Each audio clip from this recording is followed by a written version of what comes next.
თელავის მუნიციპალიტეტის გამგებელმა ნუგზარ ხუცაიძემ თანამდებობა დატოვა. მან გადადგომის შესახებ ოფიციალური განცხადება ერეკლეობის დღესასწაულზე გააკეთა. ხუცაიძის თქმით, აღნიშნული გადაწყვეტილება მთავრობის შეცვლასთან დაკავშირებით მიიღო. კონკრეტულ მიზეზებზე კი საუბარი არ ისურვა. ნუგზარ ხუცაიძე თელავის მუნიციპალიტეტის გამგებლად 2012 წლის 10 ივლისს დაინიშნა. მანამდე ის თელავის საკრებულოს თავმჯდომარედ მუშაობდა.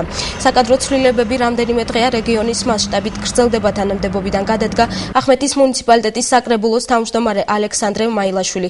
საკრებულოს წევრები დღესვე ახმეტის მუნიციპალიტეტის საკრებულოს თავმჯდომარედ ქართული ოცნების წევრი ზაქარია ქინქლაძე აირჩიეს. დაკავებული თანამდებობები დატოვეს კახეთში პოლიციის უფროსებმა და მოადგილეებმა. ასევე თანამდებობიდან გაათავისუფლეს რაიონული სასამართლოს უფროსები და მოადგილეები.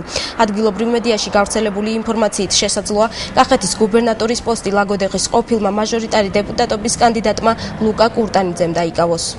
რაც შეეხება ჩემს წასვლას, მე ვფიქრობ, რომ სწორი გადაწყვეტილება მივიღე. აი გარის წასვლასთან არანაირი ზეწოლა, არანაირი ვისმეს მიერ თქმა არ არის. ხა თქვენ მე მგონი უკვე კარგად მიცნობთ, მე ის პიროვნება არ ვარ, რომ ვიღაცამ ზეწოლა განახორციელოს ჩემს მიმართ. უბრალოდ ჩავთვალე, სწორი გადაწყვეტილება მივიღე, ვთვლით.